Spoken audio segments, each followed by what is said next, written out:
Today marks exactly a year since the body of Tshegofatso Pule was found hanging from a tree in Durban Deep, Roodepoort. The 28-year-old was 8 months pregnant with Ntutuko Shoba's child.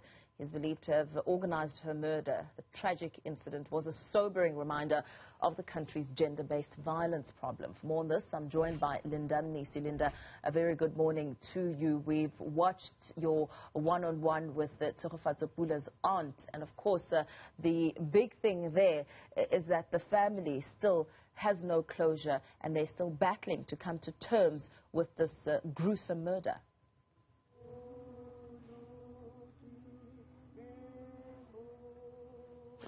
Well, indeed, Paul, we're in Durban Deep right now with the scene where Tshegofatso Pule's body was found hanging from a tree, and I can tell you, emotional scenes have been playing themselves out as some of the family members come here for the very first time. The tree that you see behind me is the tree that we've seen on that video that made the rounds on social media.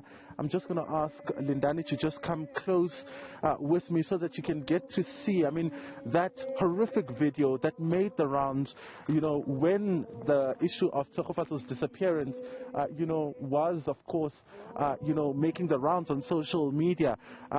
We're seeing that tree this morning, and I'm joined now by one of the people that took, those videos, the people that were here at the scene when her body was still here. Tapo, I'm just going to ask you to come closer so that you give us an explanation. It's 1 year on, we're seeing the family is singing, emotional scenes are playing themselves out. But I want you to take me back to that day and how you were called to the scene, and when you got to the scene, what exactly did you see? Okay, my name is Tshegofatso. I'm an active member of Durban Deep. I was notified by members of the community via WhatsApp that there's somebody that was murdered around the area. So that's when I came to the scene. So what we did is we were trying to figure out who's this lady that is hanging on a tree, and we didn't know. So we sent out a couple of pictures to the neighboring communities. Unfortunately, they couldn't identify her.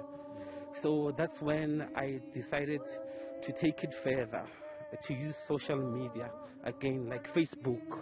That's where I posted a picture and information, hoping somebody might pick it up and notify the family.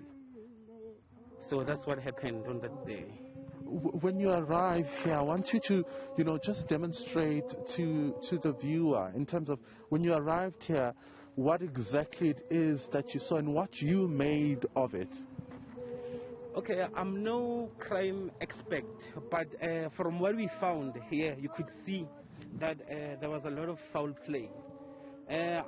I think personally, whoever did this wanted to look like a suicide, because there was the lady was hanging, Tshegofatso was hanging from the tree, the rope. So a rope was tied up there, then she was just hanging here. So I think whoever that did that failed to lift her up, to take her up, because we found her hanging. Her waist was up though. So the person failed to hang her. That's when we picked up that this is foul play. This person was murdered. Yes. And you say that the rope was thrown over. Was it long enough?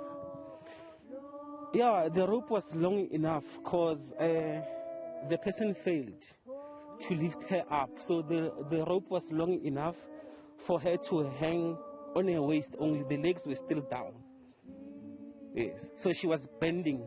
She was bending, I don't know how to put it, she was bending like forward, like this. So the person failed, unfortunately, to lift her. That's what we picked up and saw.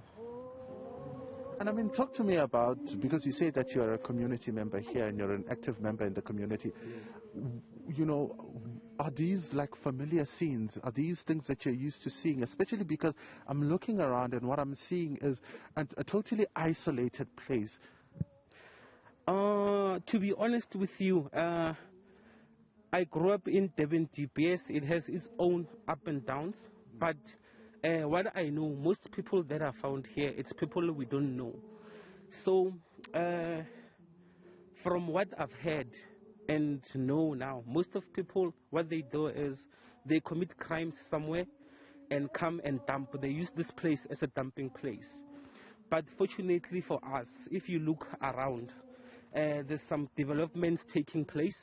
So they're going to build in this whole area. As you see, the road that leads to this place has been closed. There's a new road they are building. So there's actually developments taking place to make this area better. All right, thank you so much for your time, Tshepo rather. That's Tshepo Budibe, the man who was one of the responders when the people that discovered Tshegofatso Pule's body came to the scene. I just want to bring in a family member. As you can see, one of them still breaking down. Paul, these are the scenes that we've been experiencing this morning, 1 year on, which gives you a sense of how the family is feeling. Tebogo, thank you so much for your time. I mean, coming here, of course, the wounds are still fresh. It's 1 year on. Take me through how the family is feeling at this present moment.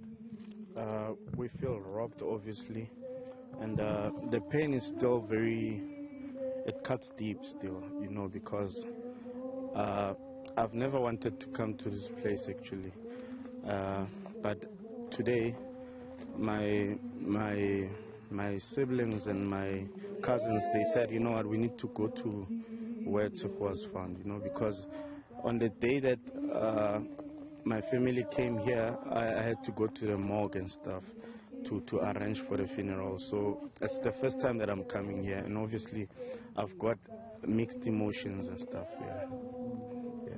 So, I mean, I hear even from your other cousins saying that they're quite grateful that as a family you were able to find her body. But also, as we were driving in, some of them saying, you know, even if she was alive here, there was no way she could escape. Yeah, it's true, because, you know, as a family, yes, we went through a deep sorrow, but some families don't even find closure. So we're very fortunate. And thanks to our ancestors, thanks to God, because our ancestors are a connection to God. So finding Tshegofatso was really a blessing in disguise, because some families are still asking themselves, where are their children, where are their relatives? So yeah, we're very grateful to God for finding her, and so soon actually. Yeah. Okay. Just as one last question, you know, 1 year on, healing, of course, will take you a long time. I mean, what will bring you closure, seeing that you're one of the lucky families that are also getting some answers, one may say? To be honest, I just want to see Shoba going to jail for forever. Not even double life, forever. He shouldn't even come out. And whatever happens to him when he's in prison, we don't know. But I just want Shoba punished, and anybody that was involved. Yeah. All right, there you have it, Paul. That is Tebogo. He is one of the family members that have gathered here this morning at the scene where Tshegofatso Pule's body was found. Of course, emotional scenes, like I said, playing themselves out this morning, saying that he, of course, it's the first time for him and many others that you see here on your screen right now, gathering here. You know, so you can only imagine what the family is going through when they arrived here this morning. I can tell you, you know, they broke down, as it's really a sad reminder of what has happened to them. You know, they even say when you speak to them that even though we're getting answers, but it's still sad that, you know, we lost a loved one. Very well, let's leave it there for now. Linda Mnisi bringing us the crime scene that sent shockwaves across the country.